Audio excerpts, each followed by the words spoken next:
X-treme, X-cellent, X-clusive, X-traordinary, X-citing, X-tatic, X-rated, X-plosive, X-cessive, INXS, X. What kinds of reactions did you get from detractors over the hit song, Devil Inside? Did you get any mail? No, I don't think so. I mean, you know, it's really a pretty straightforward statement. It's quite a Christian statement, actually. There is a devil inside. Even it's in the Bible. There is a devil inside that we all do tend to wrestle with here and there, you know. But really, you didn't get any. You didn't get any mail or anything on that song. Because see, we got some calls. Did you? We sure did. Yeah. Well, I suppose you would. I don't know. It's funny because I find America a pretty fundamental place. So they're always going about fundamentalists, but it's really getting a bit fundamental here, my friends. Yes. Yes. A bit funny, you know. Right. So, in the wake of all of this that we talked about, censorship, the Two Live Crew thing, you alluded to this exhaustive and very costly Judas Priest trial that just wound up, by the way, with an acquittal for the band and the record company. Of course, the trial was based over really culpability in lyrics. Did anybody, anywhere, management, record company, in the band, anywhere, have any reservations or mention anything about the first single, Suicide Blonde? Yes. What was said? We did. Everybody did. I don't know. Well, to be perfectly honest, and not just because I'm trying to shift the scope of things here, but I came up with a piece of music, and I knew as soon as I finished, I was really excited about it because, you know, I liked what I was doing. And then when Michael got together, maybe I think he did too, and I got these lyrics and he put them to it, and I must confess, I didn't actually sort of think too carefully about the you know, all this, you know, censorship controversy. I just think the song sounded good, and you know, you can worry about censorship and everything, but the song is about someone, you know, dyeing her hair. I mean, it's, you know, it's literally what it's about. So where's the term come from? It's not about jumping off cliffs. No, you know, see, that's the whole thing. You know, it's almost as what we call in Australia a piss take on the whole question of well, the song comes from I maybe a 40s 50s saying called it's when women would dye their hair in their own sink, and it's called "I Died by Their Own Hands," and the color was called Suicide Blonde. Oh, I get it. Yeah, you get it. No, it's not a serious died thing. by their own hands. No, I know. Yeah. But I'm telling you, people. Yeah, so Trying to get it out. Take it. Yeah, okay. Right. Exactly. So. I'm telling you, I got to answer the telephone calls. Sure, no, okay, look, you know. and it's better. It's better to get it out now to America and say, "Hey, look, Devil Inside had, you know, it was no problem." And we're not trying to be controversial by coming out with a song called "Suicide Blonde" because it's a phrase, right? Yeah, that's what I was trying to say. You know, it's funny. People really get so literal, and they, in a way, it's a little cheeky, of course. And I don't, you know, I'm not trying to play with people, but you know, Suicide Blonde is a color of hair, and it's really a song about, you know, this woman dyeing her hair and taking on this role, and whether it, you know, and people think she's vulnerable, or is she vulnerable, and or anybody taking on something, you know, it's camouflage. We all use camouflage in certain ways, and it's about that. It's a story, you know, and it's certainly not about someone killing themselves. And do not do this at home, kids. You know, and we put the song together before this controversy happened, so we're not trying to take advantage of an unfortunate situation. We should point that out, you know. What does rock and roll mean? And we all know what the slang came from. We've been saying rock and roll for years and years. You know, innuendo is the backbone of rock and roll. and suddenly, because if some people start coming out and being a little bit more obvious about it, which they do lack imagination, if you ask me. I love innuendo. I think it's much more fun, you know. But just because some people are starting to come out and tell it like it is, everybody's going, whoa, whoa, whoa, whoa. It's a little cuts a bit fine to the bone. And it's going to upset some sensibilities. But rock and roll's always upset people's sensibilities. You weren't allowed to watch Elvis's pelvis once upon a time. That's right. And a lot of people got scared. of his pelvis, for God's sake. I mean, And then he sang spirituals, and he was okay. and he was okay, you know. And I'm not interested in upsetting lots of people. I don't think the band is, you know. No, actually, But I'm not interested in curtailing my creativity either. I'm not going to ever do that. Somebody did say, I don't know who it was, let's change the lyrics to the song, to Suicide Blonde. And I would rather not have recorded it, you know. I like to point out to people that INXS is, we're family people ourselves. We have kids and, wives and that sort of thing. And, we obviously understand that you have to be responsible for what your kids hear and what goes on and all the rest of it. But by the same token, there's also the other side to it. The irony is that a lot of the things like Roald Dahl, the writer, he writes some of the most horrific stories you could ever imagine, and they're all kids' stories written for kids, and and they're written with a sort of lighthearted attitude. I think and also lessons to be learned. Yeah, that's right. And a lot of the nursery rhymes, Grimm's fairy tales and these things. Little Red Riding Hood. I mean, there's a vicious story for you. I mean, they were too. They were scary when we were kids. I remember that. So nobody went after them, did they? Yeah, I mean, but I should point out again that this is just one record of the band's, and it's it's a lighthearted thing. It's not meant to be a serious song. Mm. Okay. Yeah, people don't get confused with words. People should try and not jump at things and balk at things and be dramatic.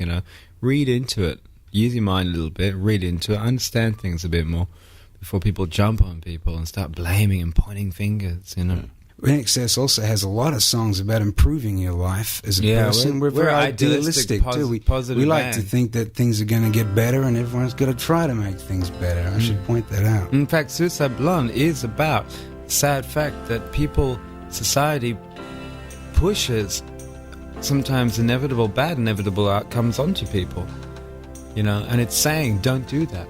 Don't put people in boxes. The lyrics go, you want to make her Suicide Blonde, and that's what happens. It's like the Marilyn Monroe thing where society, just drove her insane because they kept on pushing stuff on her. She wasn't, and it's saying, leave people alone a bit, let them grow, let them be a bit. Okay, it's a topical issue. There's lots of other songs on the record. There's another song called The Stairs, which is great because it deals with, Mark wrote the lyrics again to that one, and I'm a big fan of that song. It deals with people, passing each other, literally every day on the stairs to go to and from their lives, and they might never talk to each other.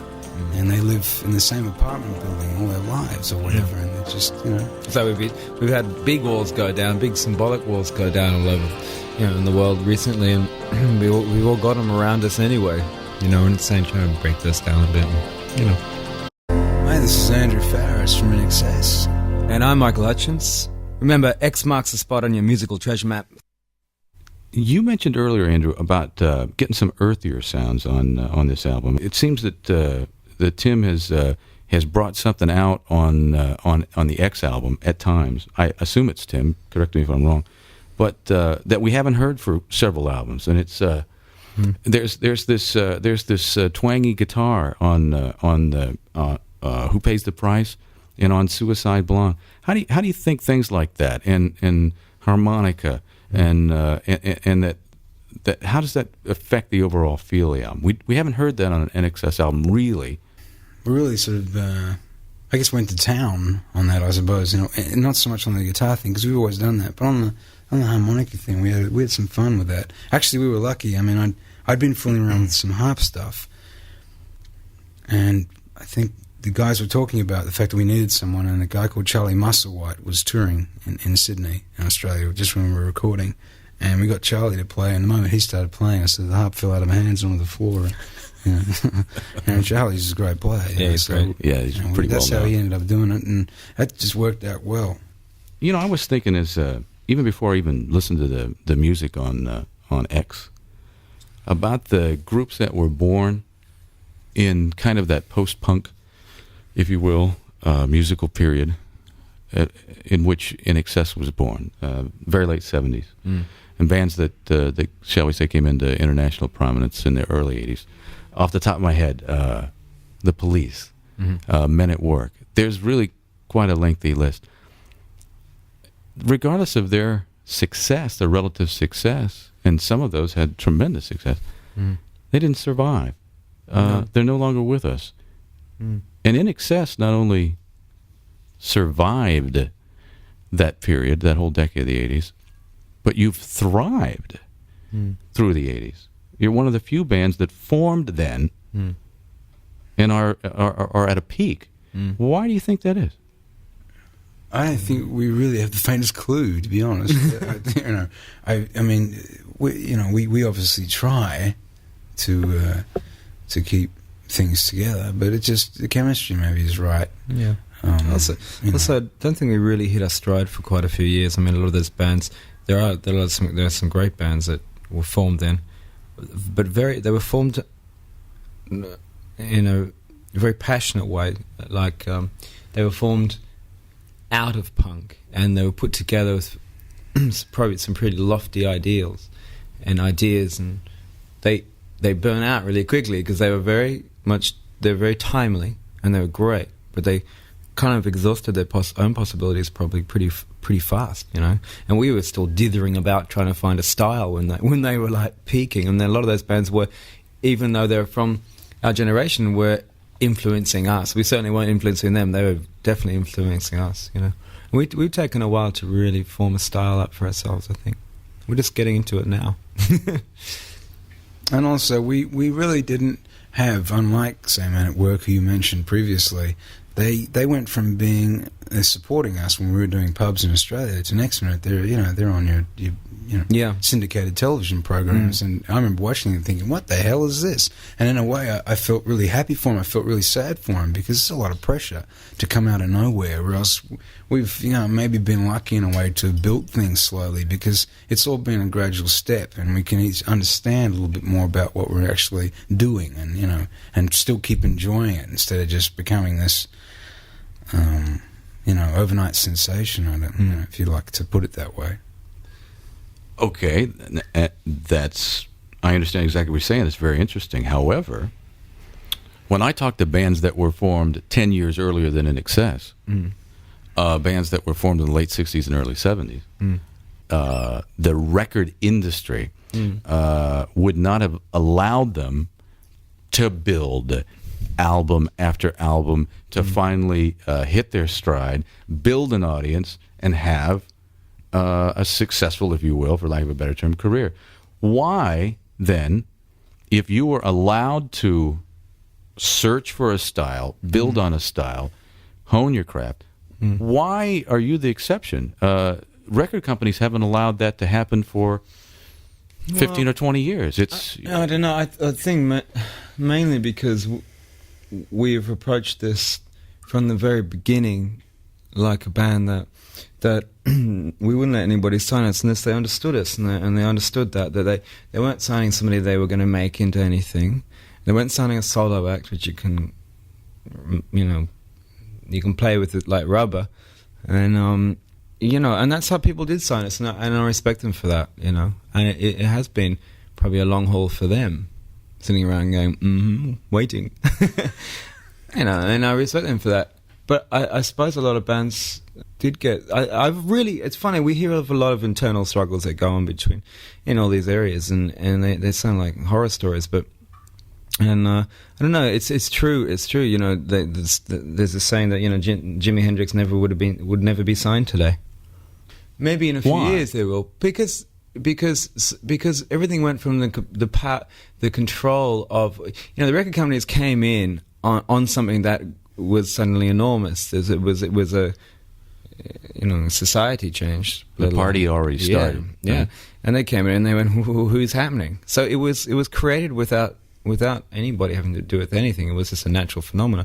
And once they got in, they thought, well, we could do this ourselves. We will create our own extravaganzas, and that's when things get a little bit funny. So I think it's coming around full circle to a point. I mean, yeah, sure. I mean, I mean, I'm no expert in this field. I mean, there's a lot of things to do with human endeavour that are absolute mystery to everyone in life. But I mean, we're not perhaps the only people. Interestingly enough, there's other groups, that have been around since the beginning of the 80s, such as U2, Cure, such as the B-52s, Secure. I mean, there's a lot of acts around, But the interesting thing is, there's not that many bands, and I don't know what it is really. It takes a certain respect and commitment to be in a band. Otherwise, you just you're going to fragment. And that's it, I don't know. I don't have an answer, really. I don't really know why, in a way. I'm not really sure. I was talking with Sting at the really the height of the popularity of the Police, in '83, and there was some rumbles and rumors about the band coming apart, and I was shocked. It was like, you're one of the biggest bands in the world. You can't be selling more. You couldn't sell more records or more concert tickets. Why would the band be coming apart from the inside out? And we tried to talk, about the longevity or the lack of it for bands that seem to be formed in this period. You mentioned a couple of exceptions, and you're right, and you're one of them, thankfully. But he said he felt that it had something to do with accelerated times, maybe accelerated media. Why most bands from, let's say, in the early 70s, late 60s, early 70s, were allowed to do this. And like in 1980... Yeah, that's a good point, yeah. That's true. I mean, I think our time reference has changed. And a year these days is equivalent to a lot longer time. A decade now, it covers a lot of territory. I mean, a real lot of territory. A decade used to be like this enormous expanse of time. We go through a lot in a couple of years now, and the same with bands. Same for everyone, people. We have to deal with a lot quickly. And that's what, I don't know. I don't know. We've never really questioned. I guess almost it sounds corny, but we really have never really questioned the fact that we're together. People tell us, "Gee, you've been together for a long time, aren't you lucky?" And we go, "Oh yeah." I mean, we are, but we never really questioned. But it's not really something that you dwell on. Okay. Well, I mean, without sounding naive and ridiculous, it's a good job. It pays well. It's exciting. You meet interesting people. I mean, it's not that bad. That's the other way to look at it. I mean, you can analyze it all you want, but it's still interesting. Right. But if it was really that oversimplified, everybody'd be doing it. And the point is, everybody isn't. INXS is doing it, has been doing it, and you're at the top of your game. And I think it's I think it's worth exploring. Yeah, I know. It's that's lucky. True. But it is a game, and it's not a game. Not to play with words here, but I mean, I've seen fun of myself saying this a lot recently, but I think it's true. And that is, I'd still be doing music whether I was a job or not. I just love music, and I really and to play with people who, anyone on stage, for me, a lot of that is what it's even more, to me, in some ways, all about, in a funny way, because I don't even like the actual physical realities of touring, but I realised now over the years, I just love being on stage. It's just a blast, There's no other feeling you get from that, nothing. And then Bitter Tears. We were talking about some of your favorite stuff from the past earlier. I mean, this has this mid-'60s, like a New York City or a Philly soul feel to it, as opposed to like a Memphis or a Motown. Right. Yeah. This is like a Northern American Philly soul feel. Who wrote this one? Well, I put the music together for it. I must admit, I'm a really big fan of this track too. I really like this track. Yeah, I really like this one. It just really, to me, it's very reminiscent of the song we did, What You Need. I like the feel of it. It's very much the way I think the band plays live too. The way that's the way it sounds. It's very simple, a lot of power. And I think we go really over quite well in Philadelphia too, as far as I'm aware. Funny you should mention that. It's a piano that really gives it that feel. Is that you playing that? Yeah, it's my chops. Yeah, I'm doing that. I can hear. I can almost hear the Rascals, the Young Rascals, doing Kirk's that song. a big fan of that band. Yeah, our group. Yeah, he really likes the Young Rascals. Yeah. If we'd have looked in that little record case of 45s that you probably had when you were 15, who'd be in there, and which ones got the most spins and why?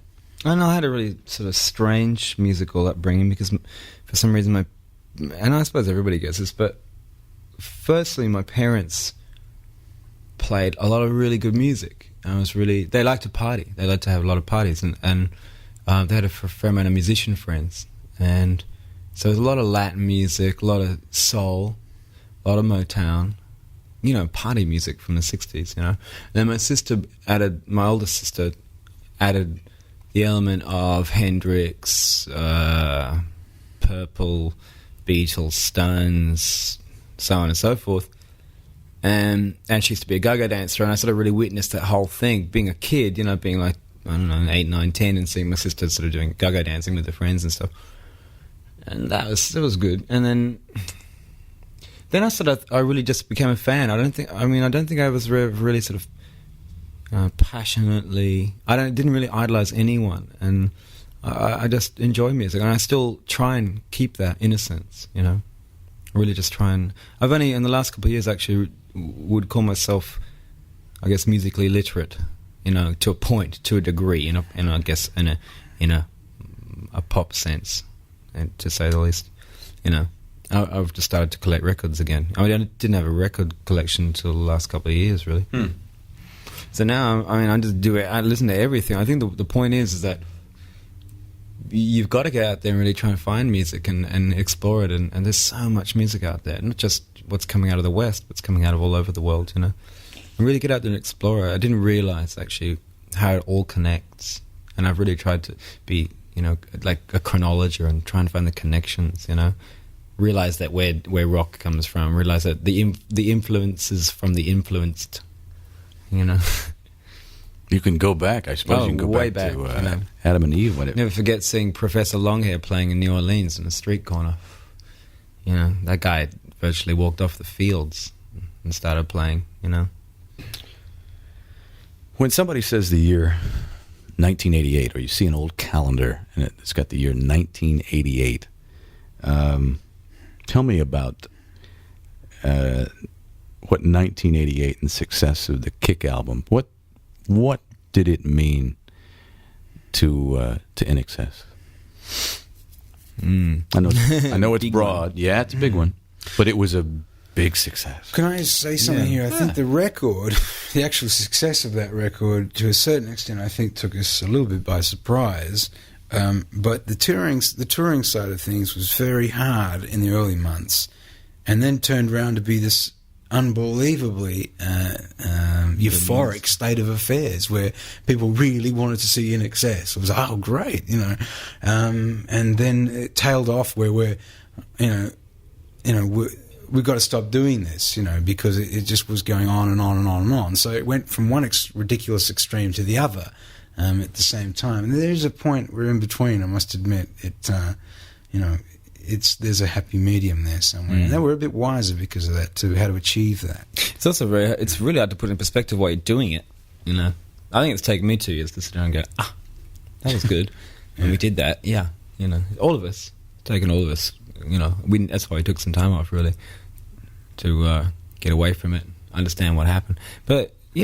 People have had bigger successes than us, but I suppose it's funny in a way because it came along so steadily in a way, and we went, yeah.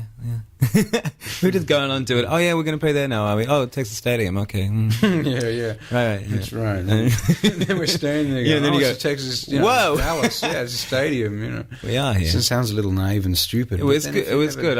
I think it probably affected us for sure. People always say, "Oh, it didn't affect you," but I think it does. I think it affects you. And in what ways? All kinds of ways. Ways that you don't realize probably, and you really have to. Obviously keep your feet on the ground and not let your head explode, and I think I did a pretty good job of that. But it does change in ways. I think you have to realize that I don't know. It just adjusts your life a bit, and things aren't going to be the same. So you have to deal with that. You have to say, come to terms with that, and just say, well, yeah, things aren't going to be the same, and you don't. I found myself not taking myself very seriously to deal with it. So that works for you. Yeah. I just sort of, yeah, sure.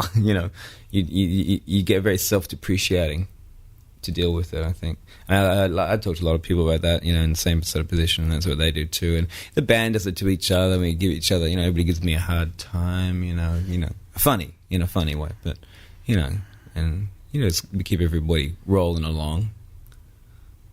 Now, you'd heard the stories from many of your peers. You'd read them. They're legendary. But when it really happens to you, Andrew, when it really happens to you, when it really is difficult to go down and buy half a gallon of milk or a loaf of bread, or to go out and be a face in the crowd at a pub and see a band you want to see, or you want to go out and have a quiet meal with somebody and be anonymous, just a citizen, and you can't. With all the stories that you've heard about the price of fame and stardom with videos and concerts, was it what they said it would be? Was it worse? Was it not as bad? What is it? Well, it? two things. I mean, firstly, it all depends what you do with it when you get there.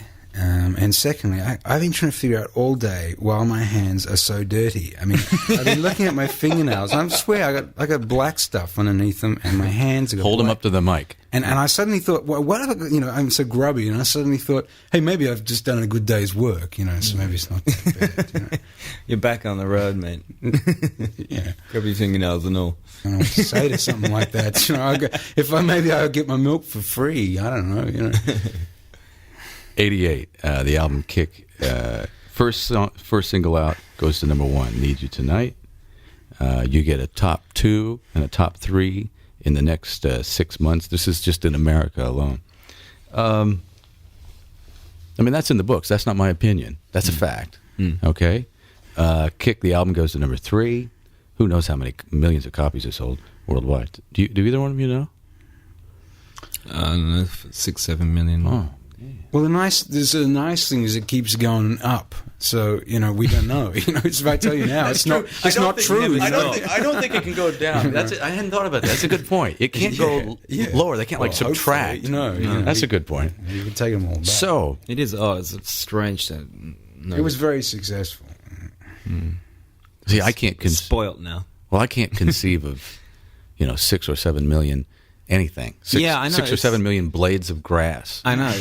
Yeah, that many people with your record in their collection is. That's what you're talking about. You're talking about 6 or 7 million copies of the album that you made. 6 or 7 million purchases.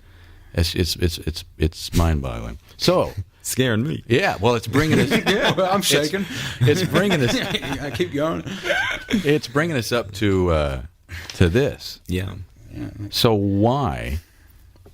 Just overall, before we get into talking about specific songs, why didn't you make Kick 2? Why didn't you make Son of Kick?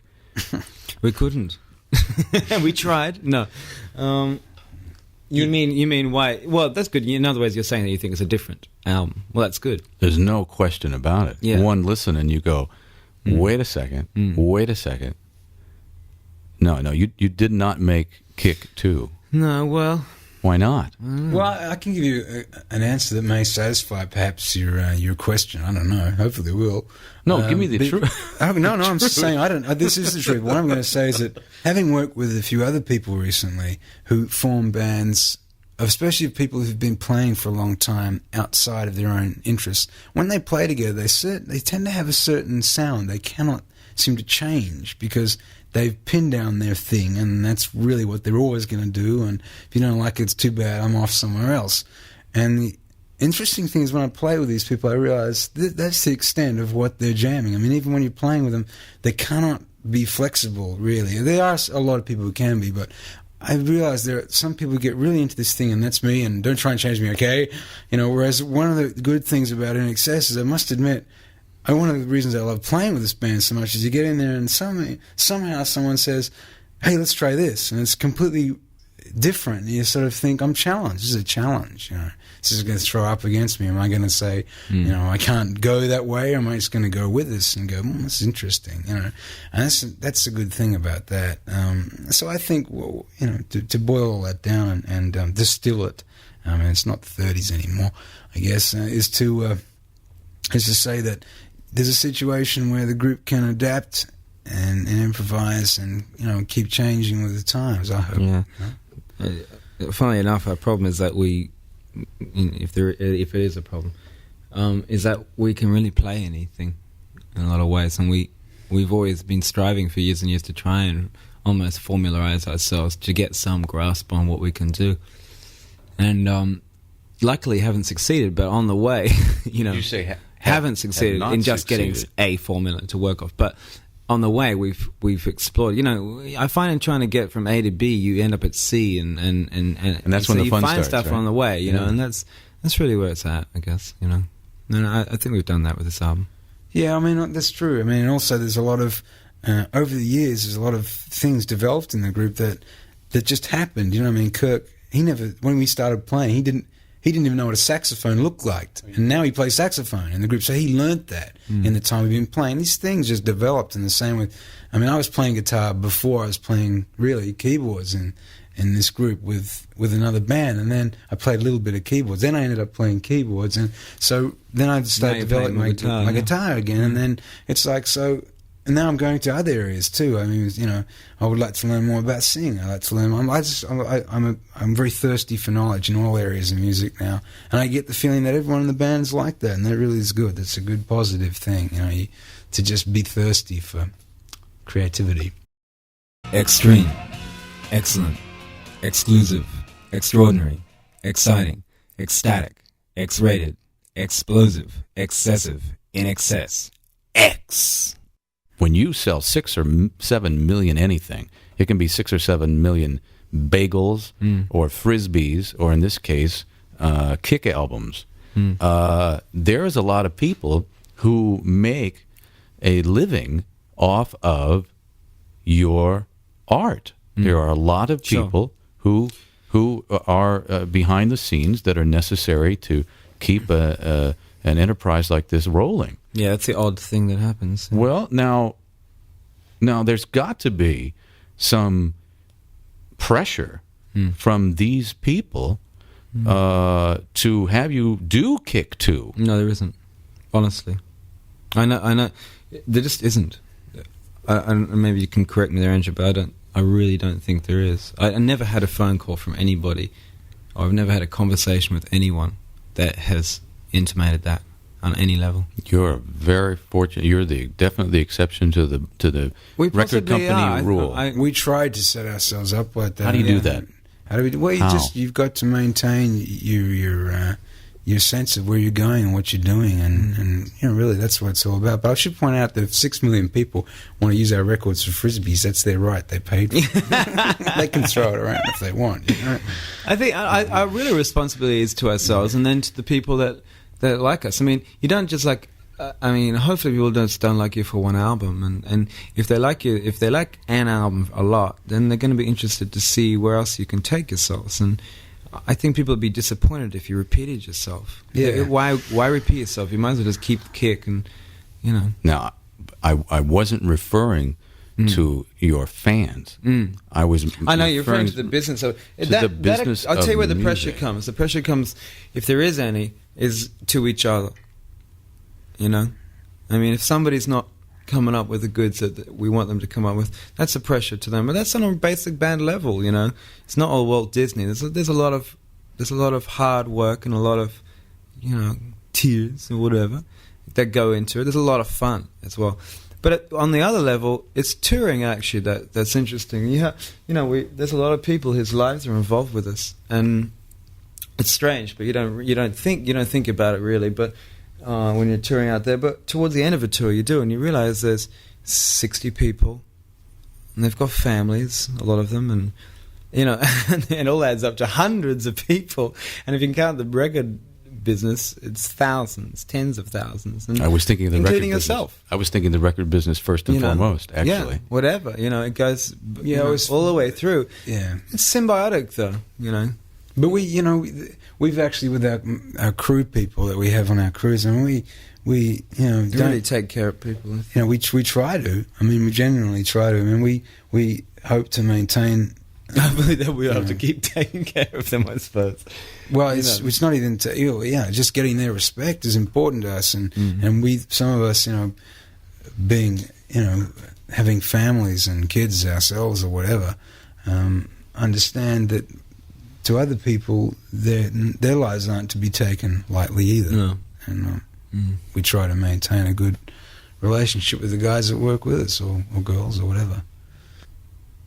What about the album title? What significance, if any, is there to X? Well, I guess we'll let the significance, leave that to the person who's buying it or looking at it.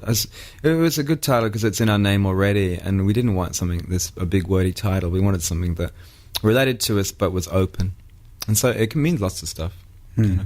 Basically, that's right. It's also a little bit cheeky considering all the censorship that's going on at the moment, which is good. It could also stand for 10 years of recording history as well, and all kinds of stuff. Yeah. You mentioned something that obviously you've been following in the press, particularly here in the United States. Mm-hmm. You said X and censorship.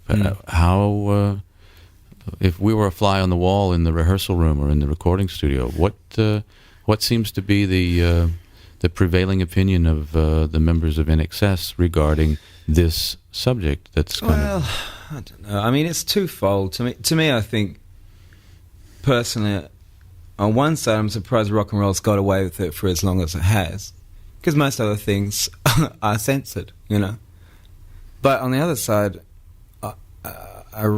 if people start trying to tell me what to write, then I guess I'll just have to put up with being censored. If they're going to censor me, I'm certainly not going to change anything.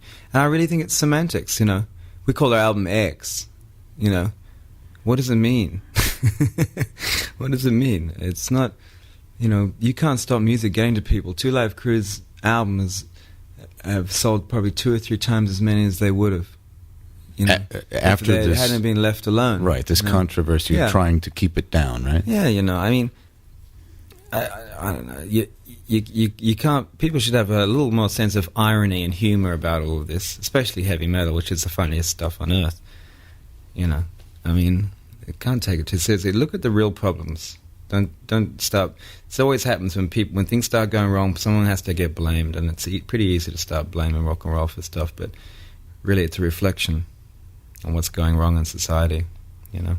It's look at education. For God's sake. Why are kids listening to records and not reading books? Why aren't they finding values for themselves? Why do they blow their heads off with shotguns? I don't know. You certainly can't blame it on a piece of music. There's a lot bigger problems they should be spending a lot more money and energy on. Like giving somebody a good education to start with. It's one of the biggest problems I can see facing youth at the moment. They don't know how to read or write. Let alone be influenced by some ridiculous concept of backwards messages about Satan.